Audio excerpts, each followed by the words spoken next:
By the time you see this video, I will already be in the midst of a 1-month road trip through Southern Europe, specifically exploring the countries bordering the Adriatic Sea. We're going to explore and capture content all along the way. So in this video, I'm gonna show you how I pack for a 1-month trip of creating content in Europe in just a carry-on suitcase and a small backpack. Yeah, I do somehow manage to fit 5 cameras in there. I know.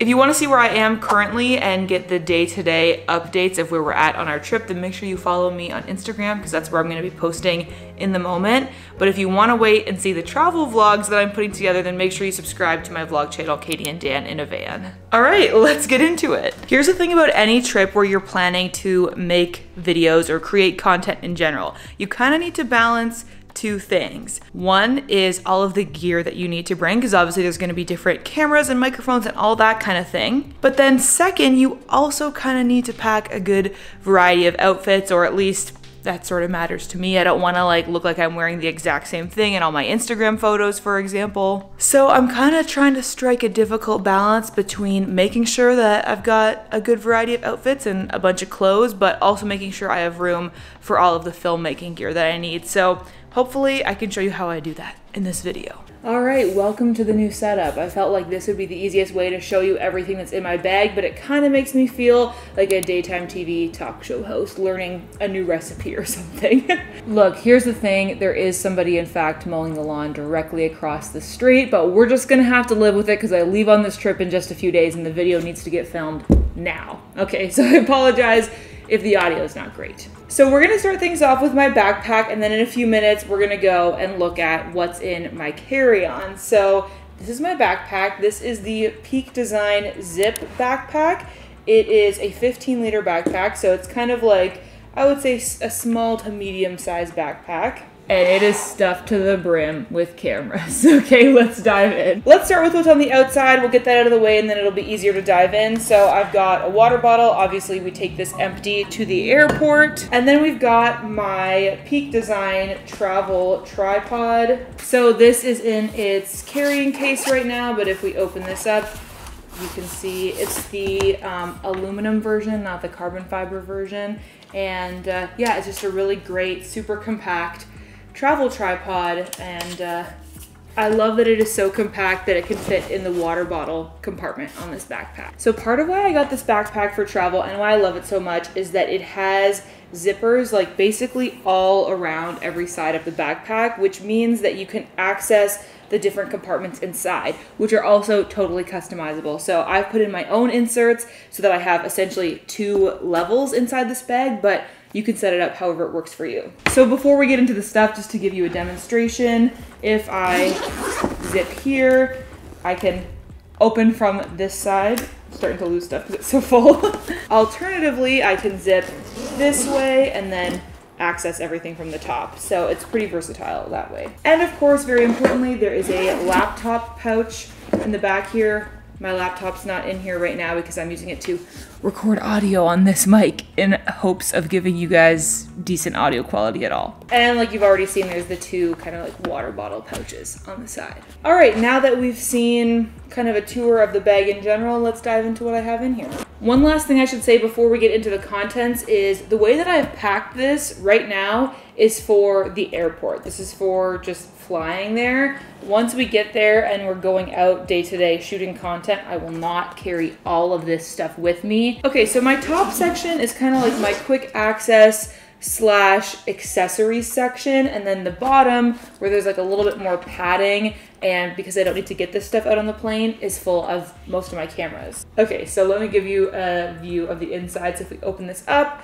you can see I do have 1 camera up here and then a bunch of different pouches and like holders, which we'll go through. You can see that there's pockets on the inside here and here.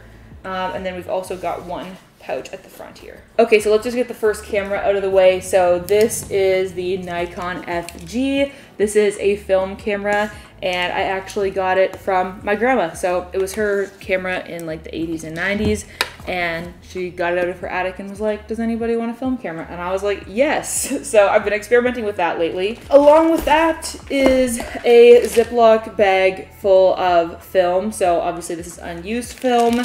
that I am planning to use with this camera. The reason why I have it separate in a clear bag is because I am planning to have it hand checked through security, because from what I've read, putting film like this through x-ray machines is not the best. So gonna try to hand this to them and say, please hand check this for me. Okay, and now for the digital version of film, I have my memory card case. So this is, I think, a Pelican brand case, or a knockoff of a Pelican case. I don't know, I've had this for years. The next item I have in here is my main kind of accessory pouch. So this is just a clear plastic bag that is full of batteries, hard drives, dongles, some little GoPro mounts.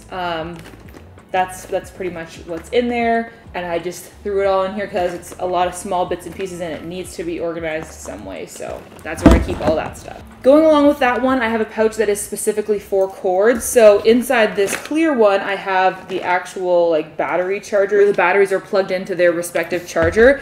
But then just to keep that pouch a little bit more organized, I put all the cords in here. This is kind of random, but I have my GoPro floaty selfie stick. So this just floats, so if you go in the water with your GoPro and you drop it, you know, you don't lose it. And it also just makes a handy selfie stick for filming in general with the GoPro. Speaking of the GoPro, here it is. I just keep it in this handy dandy little side pocket. There it is. This is the GoPro Hero 9, and I love it because it has a front-facing screen as well as like the regular screen on the back, so you can easily see yourself when you're filming vlog style. All right, and finishing out our top section here, I've just got a wall plug. This is just like a really compact power bar essentially. It's got 3 different regular AC outlets, like North American style ones, and then I've got it plugged into a converter that goes into European plugs. And that's everything in the top of the bag. So there we go, we're moving on. We'll just go through this pretty quick. I have a Rode Video Micro.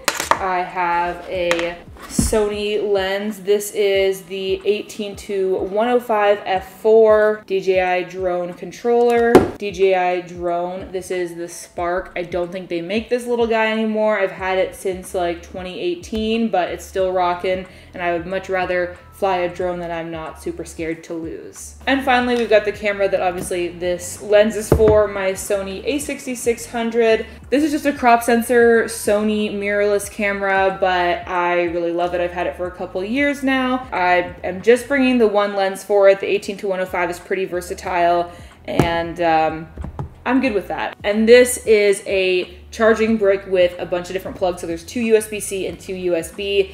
And between these 4, I can charge my drone, my 2 cameras, and the GoPro all at the same time, which is great for when you're shooting all day and trying to charge everything overnight. We are almost finished with what's in this backpack. One thing I should mention though is the Sony ZV-1, which is my main vlogging camera. Don't have it in the backpack right now because I am filming with it. So there we go. That's where that is, but I will fit it in the top of this bag. Okay, and to finish it off, like I said, there's a laptop sleeve. My laptop is not in here right now, but I also can fit my iPad, which I've got lots of Netflix downloaded on for the plane. And then I also have, not in here right now, but I'm also gonna bring my Kobo so that I can read on the plane, and that just like slips nicely into this laptop pouch. So that is how I carry a portable film studio's worth of gear in this little bag. One last thing before we go and check out my carry-on, you might be wondering, but Katie, you didn't talk about any of your like essential items. Where are you keeping like your passport and your phone? Let me show you.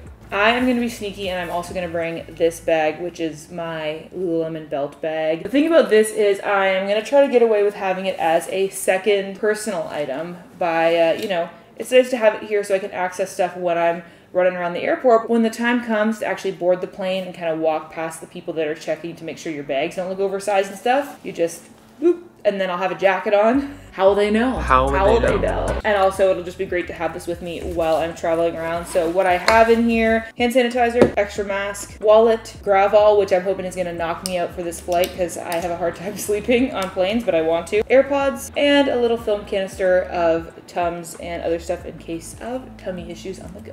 I feel very prepared with all of this at hand, and I'll just have it sneakily under my jacket, and I think I don't think I should have a problem. Oh, and of course, importantly, in this back pouch here, which is always safely against your body, I have got my passport. All right, now let's get into all the clothes. So this is my carry-on suitcase. It's really nothing special. I got it as a birthday gift when I turned 21 from my parents. It's just from like Winners, but this suitcase does have a special place in my heart because I got it right before I went on my like first ever solo trip. So still coming around the world with me to this day. Let's open her up and see what's inside. Okay, so this suitcase has two basic compartments. One side where it like zips shut and then another side where it's got the bungee cords to keep everything in. This is my general rationale. Let me open this up so you can see what's underneath this side. Let me just give you a few of my packing rules, and that will pretty much cover a lot of the logic behind how I fit a month's worth of clothes in this suitcase. 1, roll everything except for the stuff that doesn't make sense to roll. 2, use packing cubes as much as possible. And 3, plan on doing laundry. That is the biggest thing. I think when people get surprised that I can fit a month of clothes in a carry-on, it's because I'm gonna wash them. It's 2 weeks worth of clothes, really. And I think that just makes sense because, like, don't you normally do laundry at least a couple of times during a month, right? So we're staying at Airbnbs, we'll have access to laundry facilities, so that's what I'm gonna do. So on this left-hand side, I've got a sweater and pajamas on top, but if I remove that, you'll see that I've got a lot of densely packed clothes underneath. On the top side of the suitcase here, I've got a packing cube full of all of my bottoms, so jeans, skirts, etc. And then on the bottom here, I've got my t-shirts rolled up and shoved in there as tightly as they can go. And then afterwards, you know, I just take my pajamas, which are relatively, you know, light and thin, and throw them over top. Then I have very easy access to them as, you know, when we're ready to go to sleep the first night. And then I have this sweater folded because it would actually be bulkier if I rolled it, whereas if I fold it and lay it out, it takes up less room. And then essentially from here, I just try to build like a capsule wardrobe of clothing that pretty much matches each other. So I don't plan out my outfits day by day. I just pack everything where I could like mix and match each of the items. So let's go through it all really quick. Okay, so for bottoms in my handy dandy packing cube, I am bringing 1 pair of light wash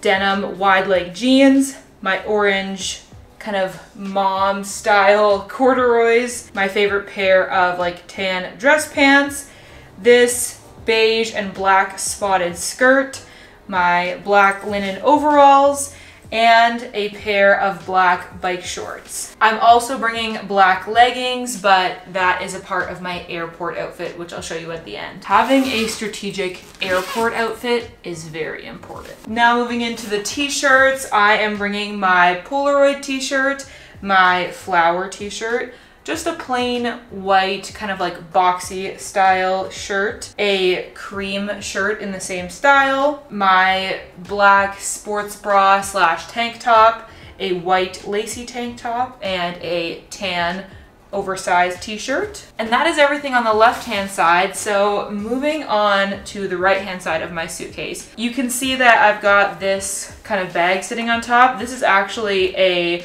bag from 1,000 Helmets. It's like the bag that my bike helmet came in, but it's handy to have just like a small bag like this because then I can put my like dirty laundry in this bag. And obviously not everything's gonna fit in here, but I'm more talking about like stinky stuff. So like old socks or worn underwear that I don't want to like be rubbing up against the clothes that I'm still gonna wear. So that's what that's for. I've got another small packing cube. This one is full of socks, underwear, and my bathing suit. And then we've got a few more tops. So I've got my long sleeve tops shoved around the perimeter here. I've got a green like turtleneck long sleeve, a gray lightweight long sleeve shirt, and a black long sleeve turtleneck. And then I've got my new favorite piece of clothing. This is folded up as well because again, it's more efficient. And this is my green shacket. I am going to be wearing this all the time, I'm sure, because I already have been at home. Green is my favorite color, if you can't tell. Then I've got this cute scarf that I recently got. I think it'll be fun to wear as a bandana, tie around my ponytail, just have as like a good accessory. It ties in a lot of the colors that I have. And then my one kind of like fancy item, and I mean fancy by my standards, but you know, depends who you are. And that is my like orange linen dress. I wore this on my trip to Quebec this summer, and I think it's just really versatile, comfortable, and kind of just a little bit something different because I wear jeans and t-shirts all the time. So this will be nice to switch it up in some of the photos. And finally, I've got a pair of sandals shoved into the side. These are just like Old Navy rubber, like Birkenstock style shoes.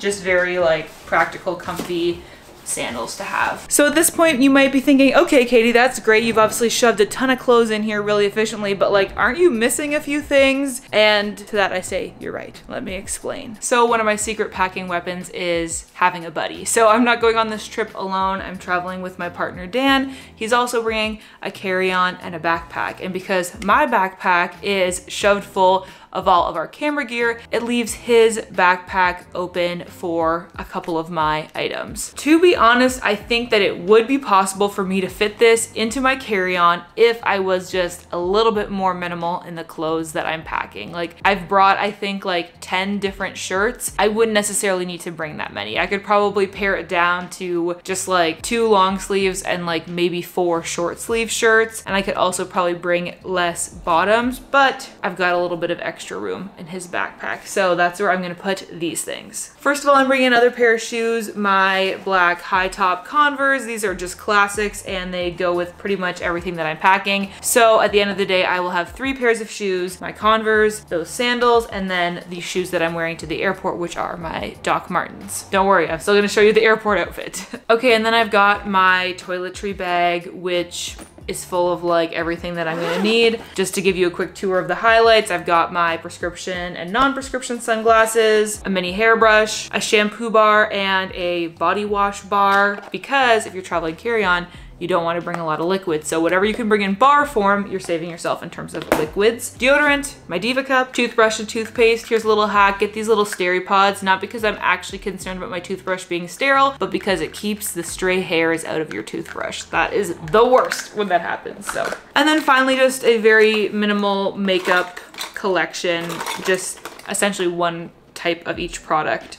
Oh, and I'm also bringing earplugs in case we happen to stay at an Airbnb where there's like noisy people outside or something. And then I have a Ziploc bag full of all my liquids. This is gonna make it a lot easier to go through security because it's already prepackaged in the right size plastic bag. It's clear, and I've got all of my bottles in here. Once we're there and we're done our like air travel, I will probably put this stuff into here. But basically what's in here, little travel sized conditioner, because as much as I love my bar shampoo, I need like liquid conditioner, so I've got that. 2 different kinds of sunscreen, both again under 100 milliliters. Glossier face wash that I've decanted into an old hand sanitizer bottle, and a mini moisturizer. And then just my few liquid makeup items. So this is everything that I'm gonna put in Dan's backpack. Now let's talk about what I'm wearing to the airport. All right, so this is the airport fit. Now the fashion of it all might be questionable. I don't know whether or not this is a good look, but that is not the point of this. An airport outfit is a game of strategy. You don't just pick an outfit for the airport only, you select your airport outfit from the list of clothing that you wanted to bring on your trip anyway, and then you pick the bulkiest stuff within reason. First of all, this jean jacket, obviously way too big for me to want to shove into my carry-on, so I'm gonna wear it. Same with this hoodie. This is just like a good practical item for me to have, keeps me warm, also has the added benefit that planes tend to be colder rather than warmer, so you know, it all works. Wearing this hat because I don't want it to get crushed in my suitcase, so I'll just wear it. And then of course the Doc Martens, they're massive. They would take up like 50% of my suitcase, so I'm gonna wear them. However, I did decide to wear leggings for the sake of comfort. Clearly these would not take up that much space in my suitcase, like probably wearing my wide leg jeans would have been the better choice that way, but you also do need to consider comfort, you know, when you're putting together your strategic airport outfit. And of course, like I was saying before, you can see how I can wear my belt bag and have easy access to all my essentials, but then when it comes time to actually get on the plane and not look like I have an extra personal item, you can just easily slide this to the back, pull the jean jacket in front and no one's the wiser. And then of course all of these items will become part of that capsule wardrobe once I arrive. So that's my airport outfit, and that's how you pack extra stuff without having to put it in your suitcase. So that is how I pack everything for a 1-month content creation trip in one carry-on and one backpack. If you want to see updates about our trip in real time, then go ahead and follow me over on Instagram, but also make sure to subscribe to my travel channel, Katie and Dan in a Van, because once I've come home and had a chance to edit all the content, that's where the videos that I'm making are gonna end up being posted. So make sure you subscribe there. Also, if you are interested in starting a travel channel or just like a vlog channel in general, then make sure you check out this video that I made talking about how to set yourself up for success with your new vlog channel. So go give that a watch. And as always, thank you so much for watching. I hope you found this helpful, and I hope that you are having adventures and following your dreams, and I will see you in the next video. Bye!